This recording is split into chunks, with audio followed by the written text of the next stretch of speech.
What would you do if your neighbor, armed with the power of a ruthless HOA, decided your property wasn't really yours? What if, no matter how many times you said no, they kept pushing, escalating from passive-aggressive comments to full-blown harassment? I never thought I'd end up in a neighborhood war. I'm just a regular guy, a father of two, trying to live a peaceful life with my wife, Lisa. We worked hard, saved every penny, and after years of sacrifices, we finally bought our dream home. 3 bedrooms, a big kitchen where Lisa could bake to her heart's content, and best of all, a spacious yard where our kids, Emma and Noah, could run wild with our dog.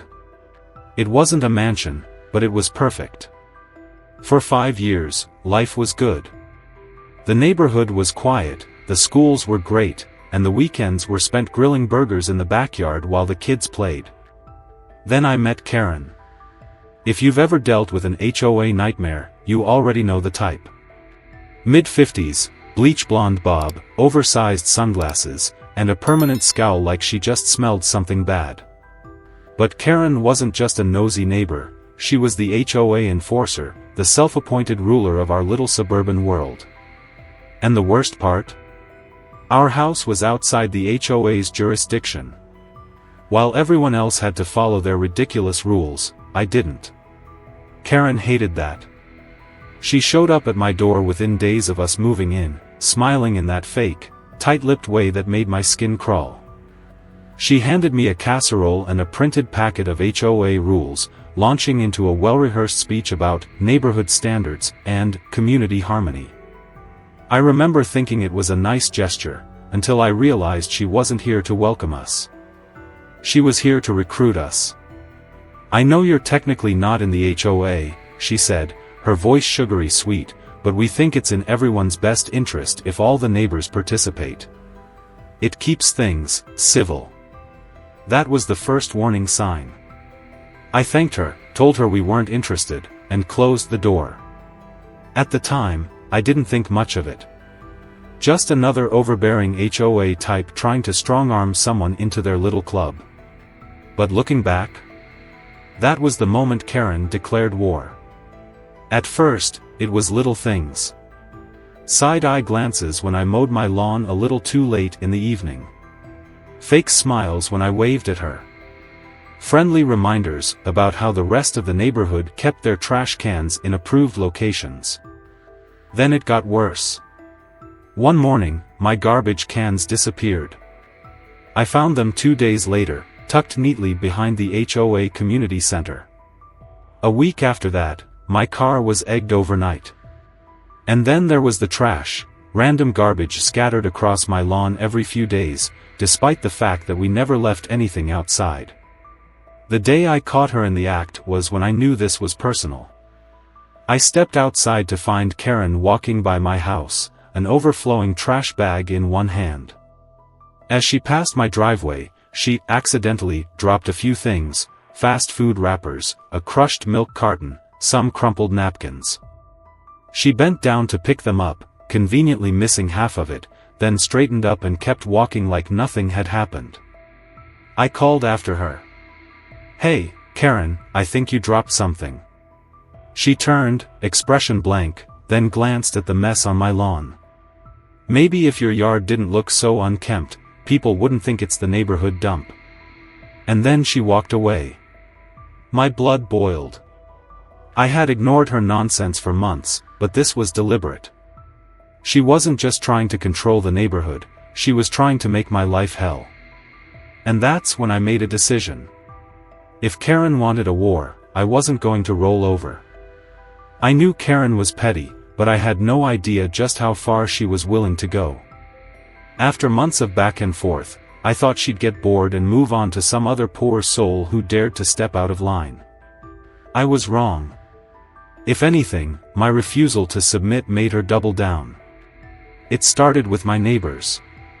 The few who had been friendly toward us, people who had waved, chatted over the fence, or just minded their own damn business, suddenly found themselves on the receiving end of HOA fines. I overheard Tom, the guy 2 houses down, arguing with his wife about a $500 fine for having an unapproved lawn ornament, a decorative birdhouse that had been in his yard for years.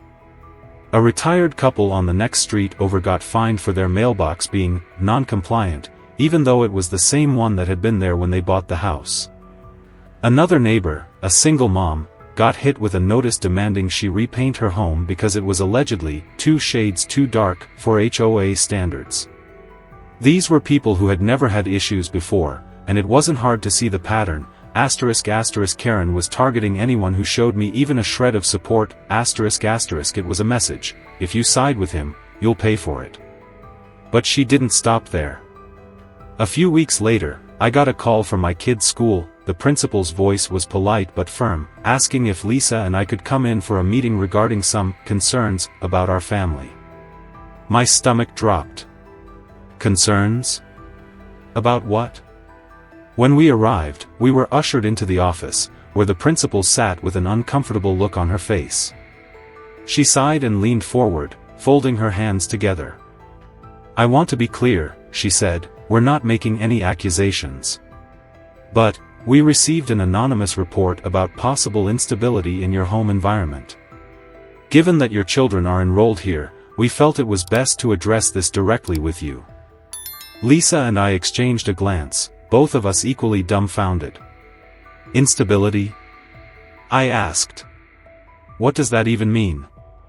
The principal hesitated, then pulled out a printed email.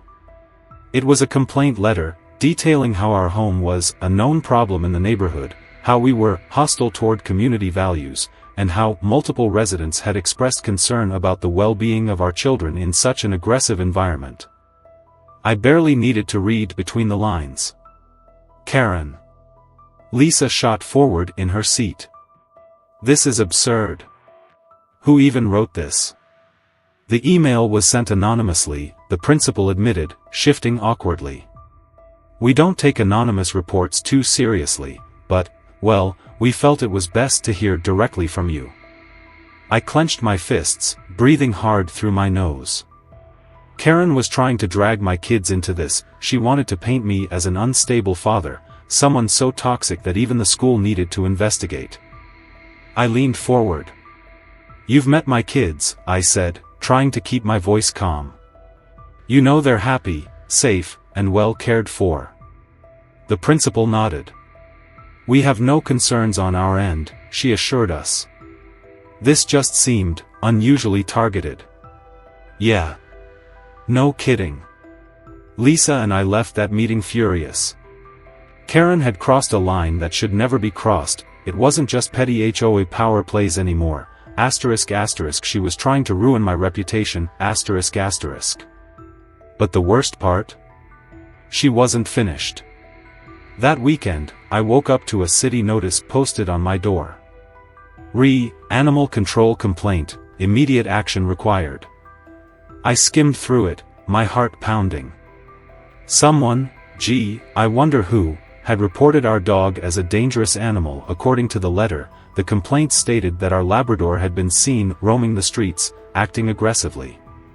Which was funny, considering he had never left our fenced yard. I stormed down the driveway, my breath short with rage, and ripped the notice off my door.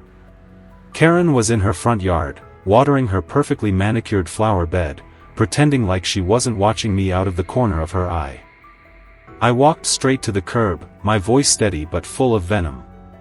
"You think you're clever, don't you?" Karen turned, her fake, tight-lipped smile already in place. "Oh, Ethan. Good morning. Everything all right?" I held up the notice, shaking it. "You reported my dog." She gasped, her expression a picture-perfect display of mock innocence. "Me? Oh, I don't know anything about that. But you know, the HOA has rules about uncontrolled animals." My grip tightened on the paper. "He's never been out." "Never. You know that." Karen just shrugged. "Maybe someone saw something.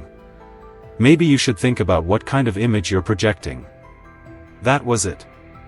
I turned and walked straight back into my house, pulled up my security footage, and within 10 minutes, I had proof.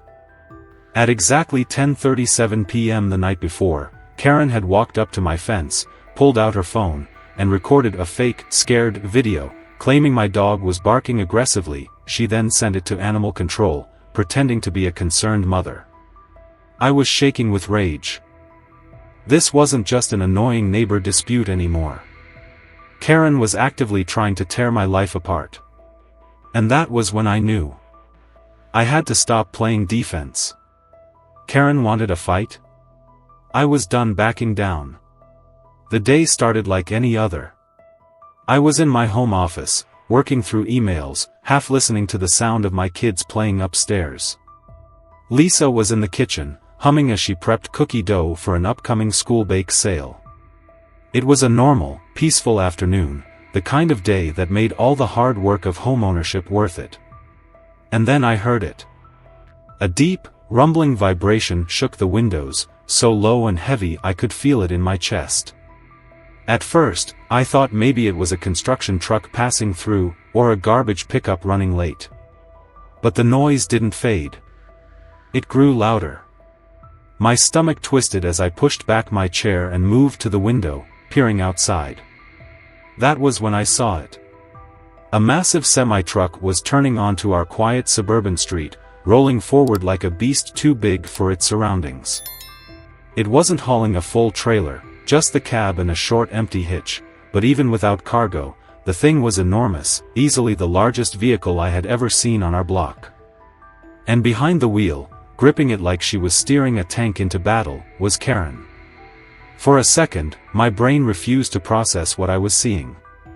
It was so surreal, this bleach-blonde tyrant, hunched in the cab of a machine that could crush my entire front yard in seconds. Then the truck veered off the road and onto my property. I barely registered the sound of my chair clattering to the ground as I bolted for the door. By the time I threw it open, the semi was fully on my lawn, its monstrous wheels carving deep ruts into the grass, grinding it into mud. Karen leaned out of the cab, waving casually, like she had just dropped by for coffee. "Hey there, Ethan," she called, her voice dripping with fake cheerfulness. My pulse thundered in my ears. "What the hell are you doing?" She smiled, sitting comfortably in the driver's seat, one hand lazily draped over the wheel. "Oh, don't get all worked up. I'm just parking for a little bit." I stared at her, stunned into momentary silence. You can't park a semi-truck on my lawn." Karen shrugged. "I'm not technically parked. I'm just stopped." Big difference. Lisa appeared behind me, her eyes wide with absolute fury. "You're trespassing. Move your damn truck before I call the cops." Karen ignored her completely and slammed her hand on the truck's horn. The sound was deafening. A blaring, ear-splitting roar that shook the entire neighborhood. My kids came running downstairs, startled and terrified, and neighbors started stepping onto their porches, watching in a mix of horror and amusement. Karen honked again. And again. And again. She was creating a spectacle, making it clear to the entire block that she was here, that she could do whatever she wanted, and no one could stop her. I pulled out my phone and started recording.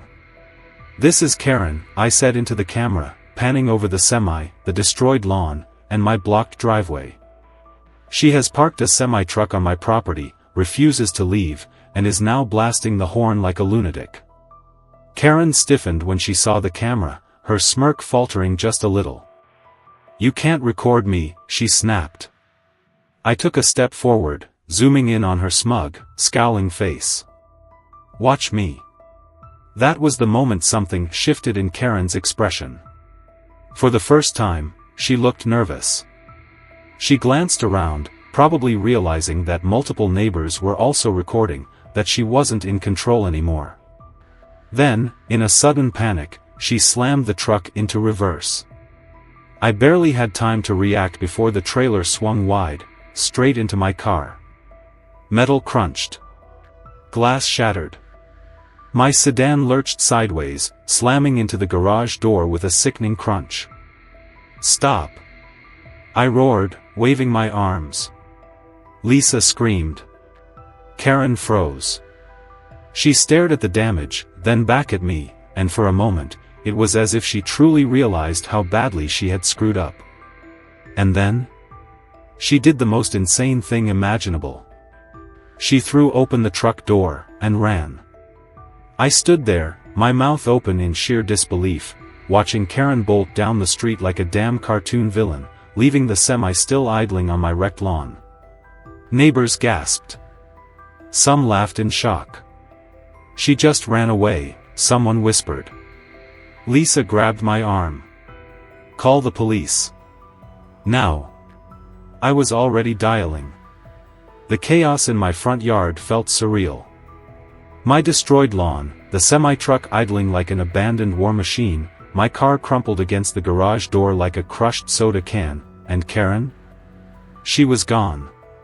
She had literally run away like a kid caught stealing candy, leaving behind a crime scene so ridiculous that I half expected someone to pop out with a camera and tell me I was on a prank show.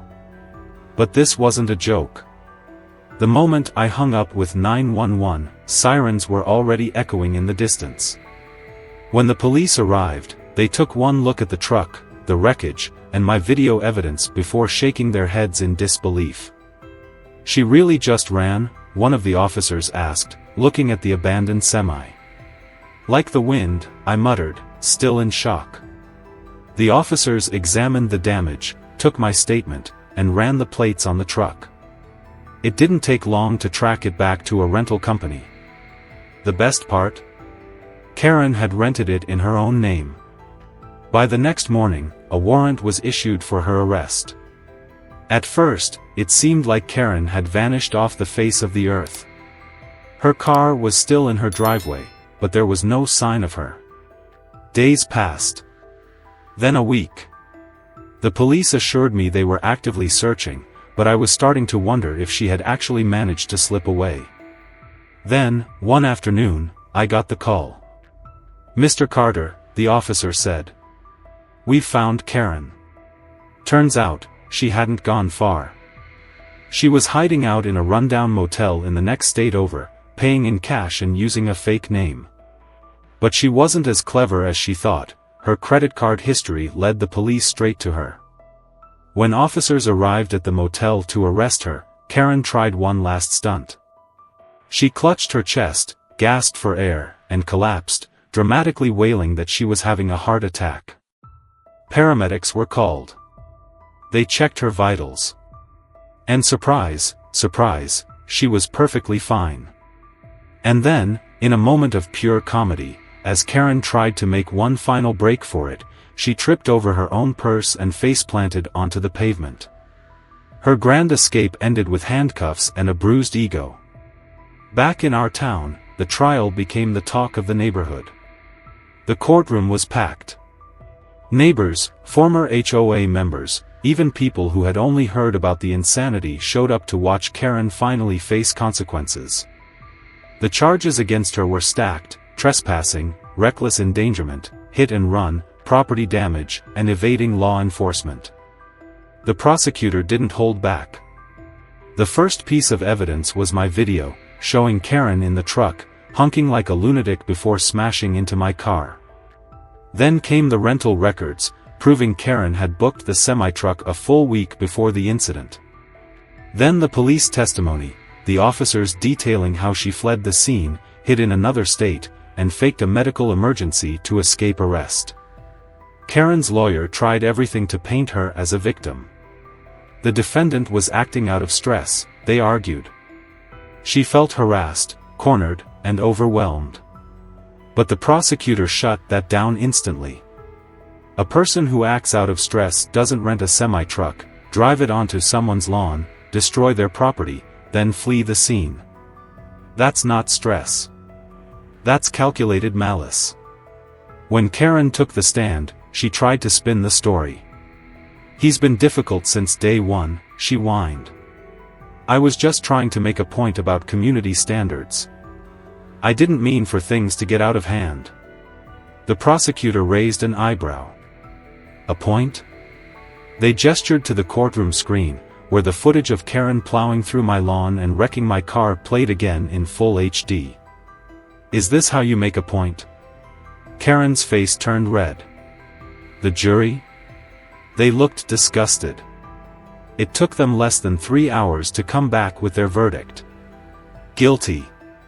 On all charges. When the judge handed down her sentence, it was glorious. 9 months in jail. Hefty fines. Full restitution to pay for all damages, including my lawn, my car, and the rental company's truck. Mandatory anger management counseling. Karen didn't even look surprised. She just sat there, her lips pressed into a thin, miserable line, probably calculating how much she could blame on everyone else. As she was escorted out of the courtroom, I felt something I hadn't in months. Relief. For the first time since moving into this house, I felt like we could finally breathe. But Karen's insanity had set off something far bigger than just my personal battle.